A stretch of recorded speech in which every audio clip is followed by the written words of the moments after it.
18 തൃപ്പടികളാകേണം.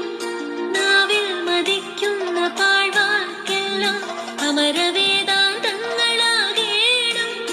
നാവിൽ മതിക്കുന്ന പാഴ്വാക്കെല്ലാം അമരവേദാന്തങ്ങളാകേണം. പഞ്ചഭൂതാത്മകമാമിന്റെ ദേഹം പാവനക്ഷേത്രമായി മാറേണം. പഞ്ചഭൂതാത്മകമാമിന്റെ ദേഹം പാവനക്ഷേത്രം